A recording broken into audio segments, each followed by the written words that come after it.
Orang stres, hampir gila, biasa pergi dari rumahnya, menghilang, dan keluarga panik mencari, tetapi karena sering menghilang, lalu keluarga biasa saja, karena orang di kampung itu akan beritahu, halo ini saudaramu yang stres ada di sini atau ada di sana. Suatu hari pergi orang itu dan kok sampai agak-agak siang nggak ada kabar apapun, keluarga gelisah, lalu lapor RT, kemudian RT lapor Pak Lurah, lalu Pak Lurah kemudian mengerahkan anggotanya untuk mencari, nggak ketemu. Lalu orang banyak mulai mencari, ternyata ada anjing menggonggong ke arah pohon kelapa. Lalu mereka lihat, orang stresnya ada di atas, sedang menikmati kelapa. Ya. Lalu semua orang datang, merayu untuk turun, dia nggak mau. Petugas keamanan datang, polisi, tentara, damkar ya, tapi mereka nggak berani naik karena diancam kalau naik nanti dilempar kelapa. Nah, menjelang agak sore, lalu mereka mulai panggil orang pintar. Ya. Nah, kalau Anda panggil orang pintar, itu Anda artinya bodoh. Lalu datanglah orang pintar tuh, wilayah Joba Jabu, begitulah ya.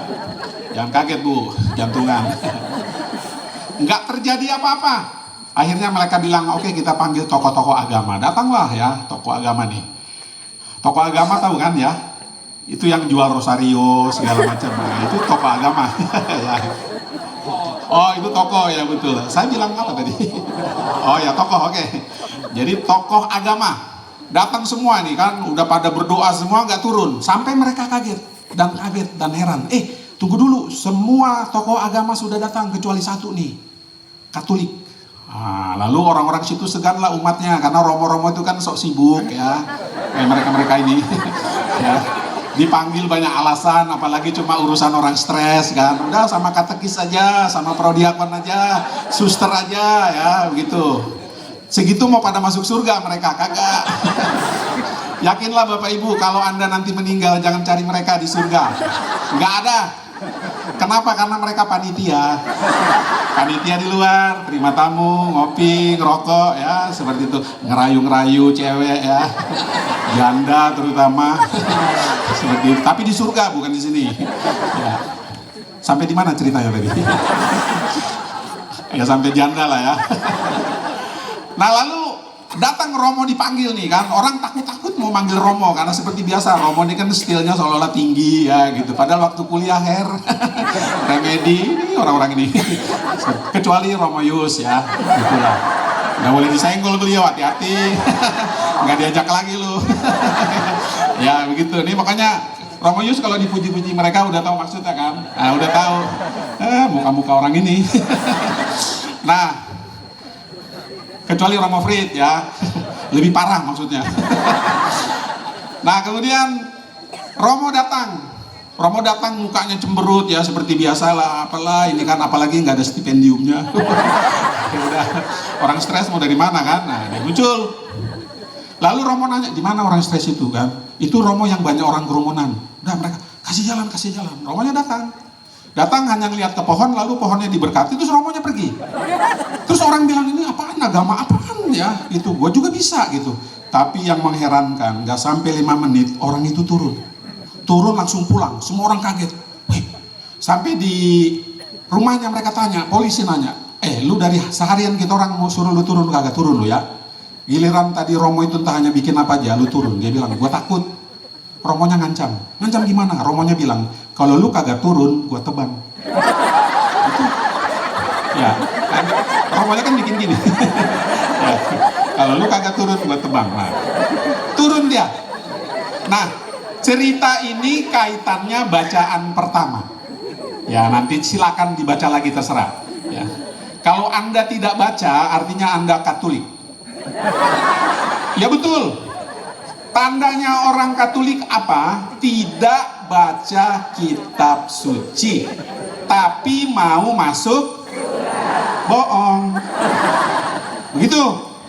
Nah kalau ada di antara Anda yang baca kitab suci, pasti sudah terkontaminasi Protestan. Ya, maka kalau kalian masuk surga, bagus itu. Ya. Kita lanjut cerita tadi ya. Udah habis deng. Udah bagian itu. Nah, Bapak Ibu Saudara-saudari, bacaan pertama tadi Berkisah tentang Paulus dan Barnabas, itu mendatangi orang-orang yang katanya percaya. Tetapi ternyata ketika pewartaan Paulus disampaikan, mereka kecewa, banyak yang menolak. Lalu Paulus berpaling kepada bangsa-bangsa lain, mewartakan tentang Yesus Kristus, tentang peristiwa sejarah keselamatan yang puncaknya ada pada Tuhan kita Yesus Kristus. Maka orang-orang yang dikatakan asing itu percaya. Nah, gara-gara itu kita pun menjadi pengikut Kristus. Begitu. Jadi ini ada unsur panjang sejarah akhirnya sampai kepada kita. Kita ini termasuk bangsa-bangsa asing menurut orang Yahudi. Tetapi kita percaya kepada Tuhan Yesus. Itu yang pertama. Nah, baca Injilnya gimana? Tadi apa sih bacanya? Kita ngetes. Karena dulu murid saya. Ya, dia Protestan, saya Katolik. Karena dia baca kitab suci. Saya tidak. Sama seperti Anda. Nah, dalam bacaan Injil, ini kayaknya Filipus itu antara pendengarannya terganggu atau fokusnya sedang off. Dari awal Tuhan itu sudah bilang, sekiranya kamu mengenal aku, pasti kamu juga mengenal Bapakku. Beres kan? Setelah itu tiba-tiba Filipus bilang gini, Tuhan, tunjukkanlah Bapa kepada kami, dan itu sudah cukup. Untung yang ditanya Yesus, kalau saya hanya bilang ini, woi budak, tadi kan gue udah bilang, lu kagak denger ya? Gitu. Tapi Yesus hanya bilang gini, telah sekian lama aku bersama-sama kamu Filipus, namun engkau tidak mengenal aku. Ada banyak orang mengaku pengikut Yesus, tapi tidak mengenal Yesus. Begitu.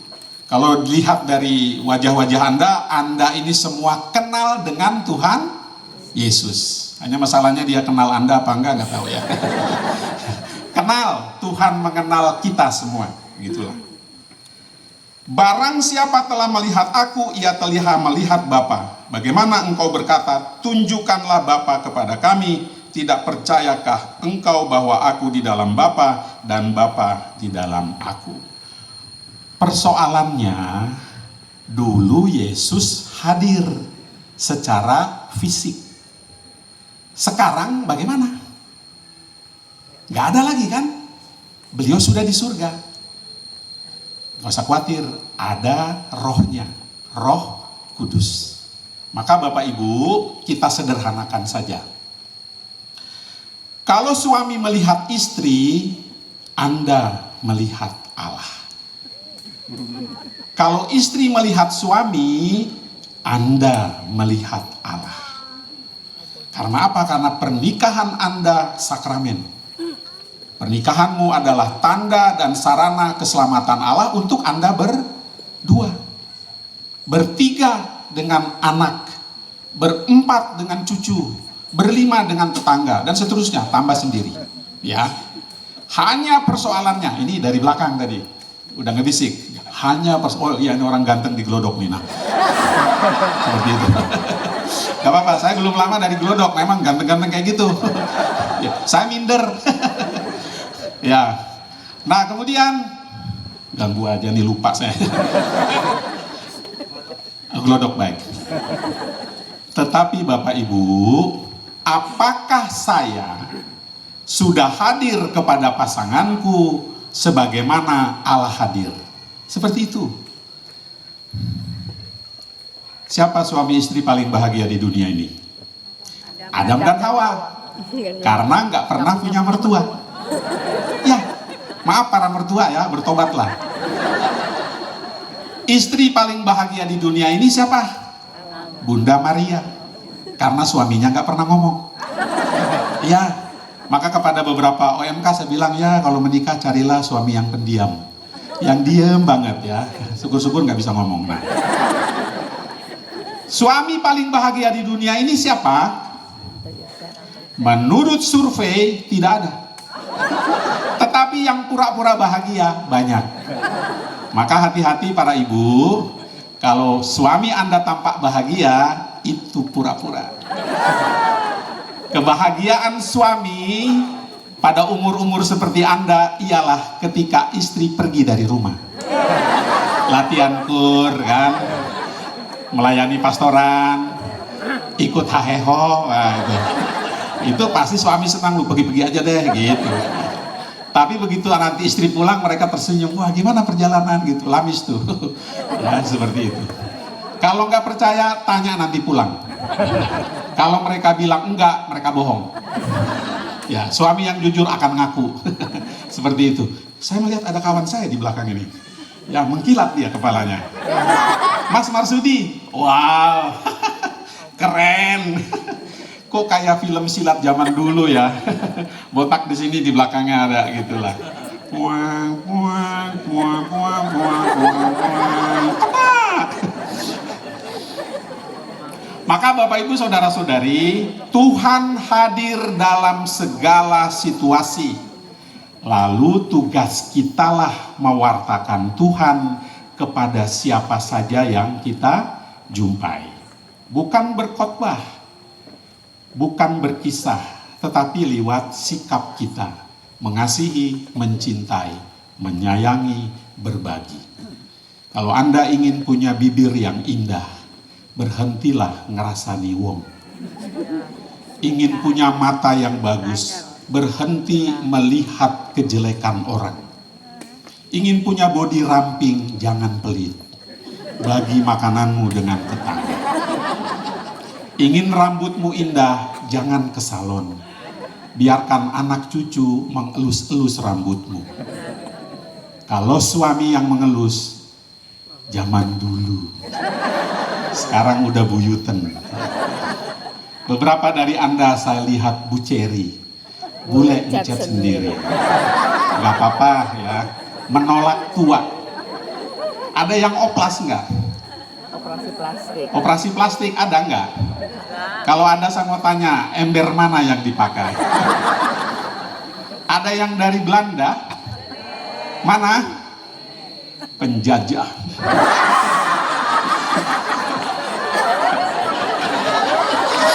Ya, Holland spreken. Du sprek. Holland, ik spreche ein wenig. Ini bahasa Jerman. Iya. Maka dia bingung ya. Ya, Jerman kan nggak ngejajah, gue pakai itu.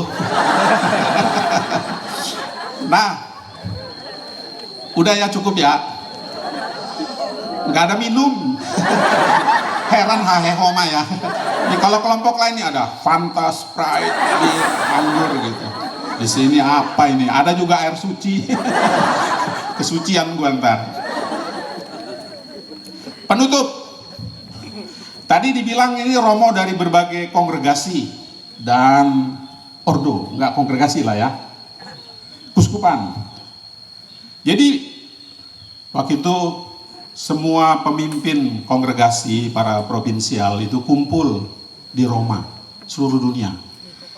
Dalam salah satu sesi mereka berdebat kongregasi atau ordo mana yang paling mulia di surga. Lalu mereka kirim surat.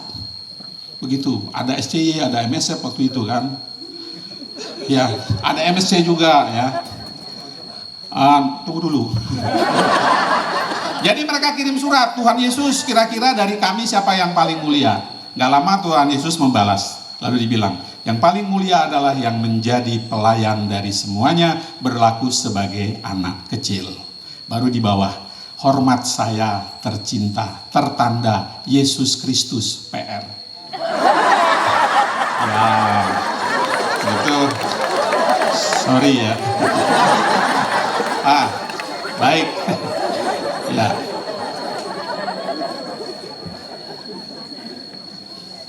Habis.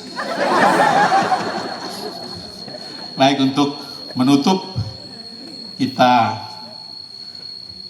hening sejenak. Kan nggak tahu maksudnya ya. Tapi orang Katolik memang taat. Suruh hening-hening, suruh berdiri-berdiri ya. Seperti itu. Bapak Ibu, ini juga termasuk Porta Santa. Ya, jadi kalau yang ingin 9, ingin yang 1200 silakan lah ya. Padahal nggak ada loh tradisi Porta Santa 9 itu. Ya, tapi pokoknya di sini pun repot. Apalagi katanya di Jakarta ada paspor, ada sertifikat ya. Kami umat di Lampung heboh. Romo, kenapa nggak dibuat? Saya bilang gini, maaf Bapak Ibu, yang ada paspor, ada sertifikat, belum tentu masuk surga. Ya, justru yang nggak ada itu bisa jadi ya, nggak masuk surga juga. Sama aja. Masuk surga aman. Ya pokoknya kita orang Katolik pasti masuk surga. Nggak ketang 2 hari keluar lagi, pokoknya pernah di surga. Anda nggak usah khawatir, ada orang dalam. Bunda kita, Bunda Maria. Maka suatu hari Tuhan Yesus agak jengkel dengan Petrus karena kuota di dalam surga melebihi yang terdaftar. Lalu dia datang langsung bilang kepada Petrus, bro, ini kenapa kok kuotanya berlebihan di dalam? Petrus hanya bilang, jangan tanya saya, tanya mak lu, gitulah. Karena penuh itu. Nah, untuk penutup, baik, suatu hari Ibu Maria membuatkan baju bagi anaknya Yesus. Setelah jadi langsung dipanggil, nak mari nak, coba bajunya. Yesus masuk kamar, begitu keluar ibunya nanya, Paskah? Lalu Yesus bilang, Pasko. Dari situlah asal kata Paskah. Amin.